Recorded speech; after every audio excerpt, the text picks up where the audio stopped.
The answer is stress management. Stress management is not the same thing as stress relief. Stress management is a long-term solution to millions of short-term problems. A true stress management program focuses more on internal sources of stress, the ones we create for ourselves in our own heads, than it does external sources, the ones we see around us and blame for the way we feel. In order to understand the true nature of stress and stress management, it helps to conceptualize the issue in terms of 1, the problem, and 2, the solution. So I'm going to go through a couple of things that could be problems and a couple of things on how we deal with it. First, the problem. There are 2 primary sources of stress: external sources and internal sources. External sources of stress could be money, relationships, work, traffic, change of any kind in recovery. Internal sources of stress: beliefs, attitudes, internal dialogue, which is the self-talk, the stinking thinking, replaying your old tapes, your thinking style, and your problem-solving style. Because remember, as addicts, we quit doing all of that neat stuff. we don't solve problems. We just get drunk or high. Yeah. We solve everybody else's problems, which helps us avoid our own. The solution. There are 2 primary methods of dealing with stress: stress reduction and stress management. Stress reduction techniques. You reduce the external sources of stress. You do relaxation exercises. You do physical exercise, which pumps up your endorphins, which gives you a natural high, by the way. You watch TV, you listen to music. But stress management, which is what you do on almost a daily basis to make sure that the things that stress us out don't stress us to a level of losing our minds. You confront internal sources of stress. Quit playing the old tapes over and over. Living in the present moment. Quit living in the past. What's done is done. Tomorrow, worrying about it is not going to change it. Worry doesn't change diddly squat. Okay? You want to pray, you want to meditate, that's fine and dandy, but worrying ain't so healthy. Just watch my doctor when my blood pressure starts to go up. It's not so healthy. Yeah. Next is a healthy diet, regular exercise. Regular, that's daily. That's not just when you're stressed out and you get down and do a couple of push-ups. Daily spiritual practice, and all that means it could be yoga, meditation, something, that woo-saw minute that you need to take out for yourself to realize, okay, I'm back in today, this is what I need to do. And a balanced lifestyle. Don't exchange one addiction for another. You need to stay balanced. The traditional approach to dealing with stress is to blame the external sources of stress for the way we feel, and then to rely on stress reduction techniques to deal with them. That approach never has and never will work. One of the ways to deal with stress, and AJ, if I'm wrong, cut me off. One of the ways to deal with stress is to live every day as if it is your last. I agree. You do your meditation, you do your prayers, you do that woo-saw moment, whatever it takes to ground you, to keep your feet firmly in today. And in doing that, you create a daily technique for dealing with the stressors that might crop up. Right or wrong? You're right. I know that you do a lot of writing. That is your major stress relief. Yeah. The day before Margarita's funeral is the day that I wrote the blog that you're speaking of. Writing has always been therapeutic to me, but now I put it to good use. You know, I wrote how I felt, and talking to another alcoholic, I've been in close contact with my sponsor since I've been here. And the Serenity Prayer, I can't tell you how many times that prayer came out of my mouth in the few days that I've been here. But for the most part, I have relied on my higher power since I've been here, because I know that this is a situation that I cannot control. As much as I would like to, I can't. And I'm trying. It's very, very difficult. You know what I'm saying? Because I honestly do feel like we buried one of my own.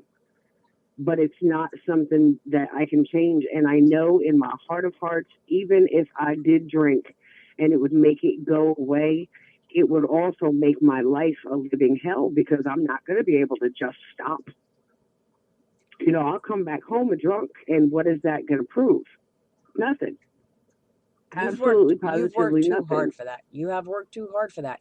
You understand that these few stressful times, you said you had 4 close deaths in the last 4 years. Yeah. How many good times sober have you had, comparatively speaking? I actually lost those people back to back, and it was in my 3rd year. I lost all 3 within the same year. And you're still clean and sober. It was It was crazy, but like they weren't family to me. You know, so not drinking, it was just, no, you know, it was just an everyday, no, I don't want to, it didn't hurt the way this hurts. And emotional sobriety has always been rough for me. I don't want to feel, and I especially don't want to feel this shit. So my struggle has actually been dealing with the emotions because I automatically want to shut it off. And internally, I've shut it off a few times since I've been here. I haven't completely let loose. I know it's coming, but I'm trying to control that. Look, I can't control this situation, but I'll be damned. I'm going to control my emotions. And that's what I'm struggling. That's what I'm struggling with. It's in your head. That is what definitely. You can't. I know it. When I get back home and I'm in my own comfort zone and I'm fully at peace, that's when it's going to hit me. Exactly.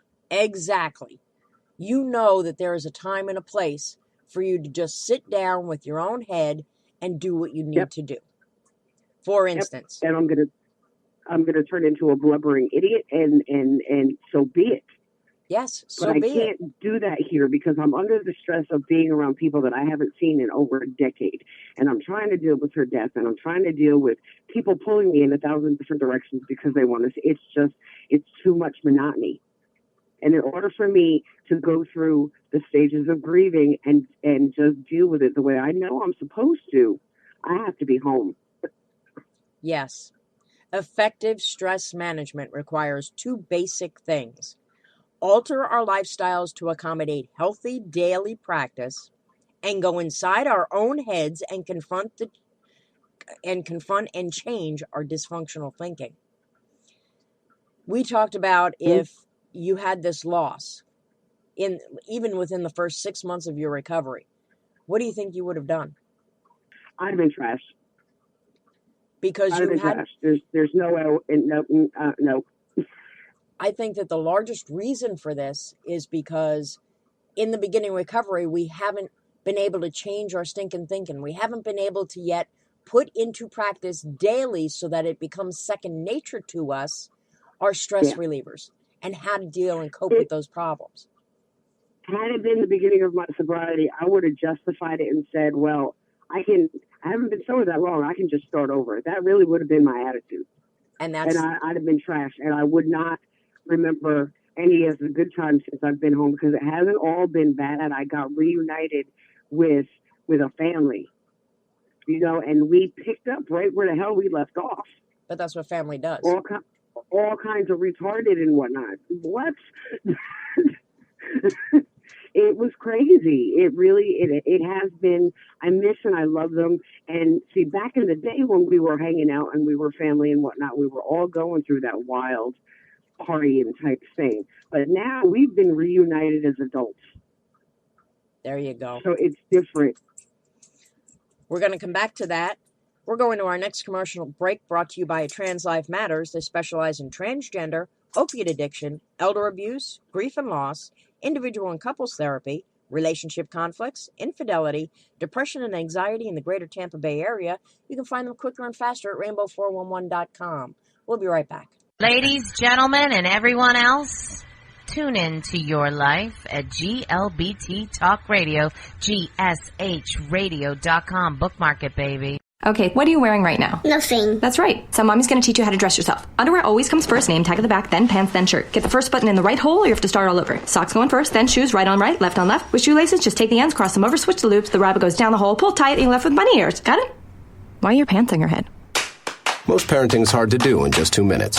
But 2 minutes twice a day making sure they brush their teeth is easier, and it could help save them from a lifetime of tooth pain. Visit 2min2x.org to find out more. A message from the Partnership for Healthy Mouths, Healthy Lives, and the Ad Council. This message is for all of you sitting in the passenger seat. And apologies if it gets a little uncomfortable. But how does it feel to be at the mercy of someone who thinks a random text is more important than your life? Someone who takes their eyes off the road while speeding along in a 3-ton hunk of steel. Freaky, right? Well, why not just ask them to stop? Or better yet, volunteer to text for them. It might be a little awkward, but believe me, you'll live. Learn more at StopTextStopWrecks.org. Brought to you by the Ad Council and the National Highway Traffic Safety Administration. We are live outside the home of Joe and Rosie Goddard, where a pretty big tickle fight broke out just minutes ago. Sources say their father instigated the laughter. Let's go inside for a comment.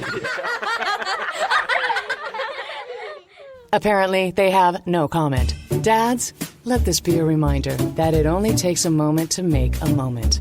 Call 877-4DAD-411 or visit fatherhood.gov. Brought to you by the U.S. Department of Health and Human Services and the Ad Council. How's it going? I'm having a stroke. Are you going to shake my hand? I'm having a stroke. Wow, you're not even moving your arm. I'm having a stroke. When someone is having a stroke, they may not be able to say it with words, but their body language will tell you loud and clear. Look for FAST. F, face drooping. A, arm weakness. S, speech difficulty. T, time to call 911 immediately. Know the sudden signs. Spot a stroke fast. Visit strokeassociation.org. Brought to you by the American Stroke Association and the Ad Council.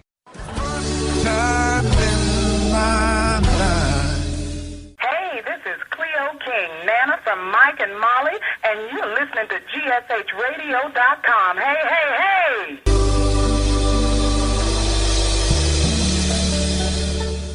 And we are back with Pit Stop. Thanks, everybody, for sticking with us. AJ, you still with me, hon? I'm still with you, baby. Awesomeness. You were telling me that you had a story.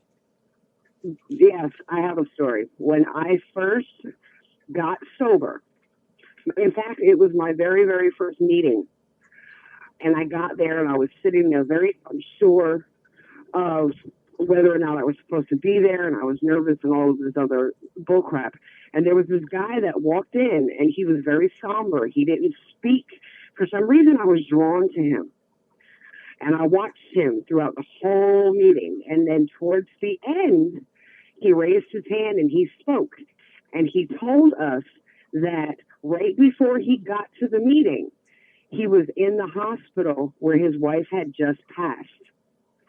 And I distinctly remember me thinking, he's out of his mind. If I just lost my wife, I would be out there getting trashed like, whoa.